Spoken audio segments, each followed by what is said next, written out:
বেয়াদব সন্তানকে মানুষ করা যায়, কিন্তু মা বাবা যদি বেয়াদব হয় তাদের সন্তানকে মানুষ করা যায় না। বেয়াদব সন্তানকে মানুষ করা যায়, কিন্তু যে সন্তানের অভিভাবক বেয়াদব তাদের সন্তানকে মানুষ করা যায় না। এটা ভালো করে মনে রাখবেন। আপনি যদি সন্তানের উস্তাদদের সাথে বেয়াদবি করেন, সন্তানদের উস্তাদদের সাথে দুর্ব্যবহার করেন, মনে রাখবেন আপনার সন্তানের ভবিষ্যৎ আপনি নিজ হাতে ধ্বংস করে দিলেন। আপনার সন্তানের ভবিষ্যৎ আপনি নিজ হাতে ধ্বংস করে দিলেন। এই জন্য খবরদার, খবরদার, সন্তানের উস্তাদকে নিজের উস্তাদের মতো শ্রদ্ধা করবে। আমরা বলি না আমাদের থেকে ভুল ভ্রান্তি হয় না, হয় আমাদের থেকে ভুল ভ্রান্তি, কিন্তু ভুল ভ্রান্তি হইলে মনে করেন আপনার সন্তানদেরকে কেউ মারলো, আচ্ছা শুনেন, আপনার সন্তানদেরকে আপনার বসে এক সন্তানদেরকে মারলো, একটু মারছে, আপনি মারেন না আপনার সন্তানকে? কত বাবা তার সন্তানকে মারে, কত মা তার সন্তানকে মারে, মায়ের আবার লুকায় লুকায় চোখের পানি মুছে।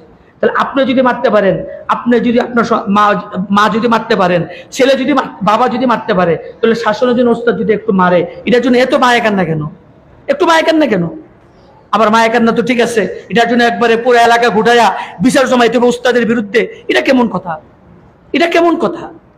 এই জন্য মনে রাখবেন, এই ধরনের মা বাবার সন্তান কখনো মানুষ হতে পারে না, কখনো মানুষ হতে পারে না। হ্যাঁ, যদি জিয়াজতি হয় আমাদের পক্ষ থেকে বলা আছে, মোতাবাম সাহেবকে জানাবেন। আমাকে একজনকে জানাইলে যথেষ্ট, সারা দুনিয়া জানার কোনো দরকার নেই। আবার অনেকে আছে আমাদের পুলিশের বই দেখেন পুলিশের বই।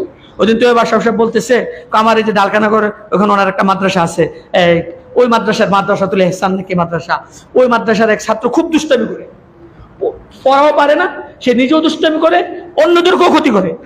এখানে মেনে মনসেল আমাদের এখানেও আছে যে নিজেও পড়ে না, নিজেও দুষ্টামি করে, আবার অন্যদেরকেও কি করে, নষ্ট করে।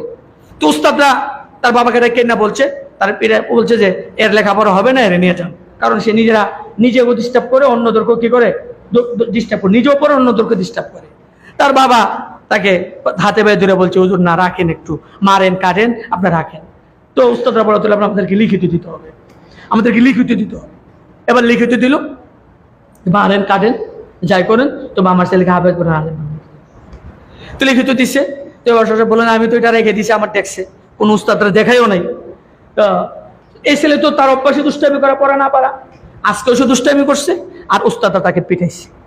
যখন পিটাইছে, এখন সে বাসাত গেছে কেনা খাইতে, বাবা দীক্ষা এখন কালকা গই দিছি, মারতো কাটতো, আজকেই মারছে, কালকা তো কাটবো।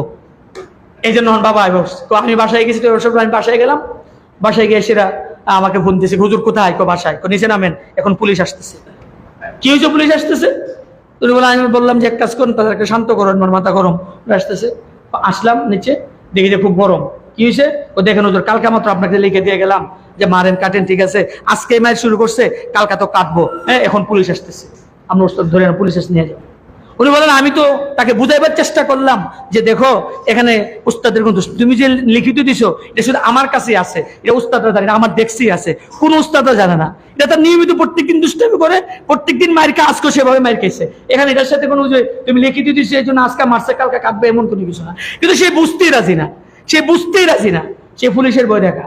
শেষ পর্যন্ত কি হলো, পেশের এই ছেলেটাও তো হয়তো দুষ্ট হয়েছে, গুন্ডা পান্ডা হয়েছে, তার প্রত্যেকটা ছেলে গুন্ডা পান্ডা হয়েছে, কারণ একটাই, উস্তাদদেরকে পুলিশ দিয়ে শাসন করতে চাইছে।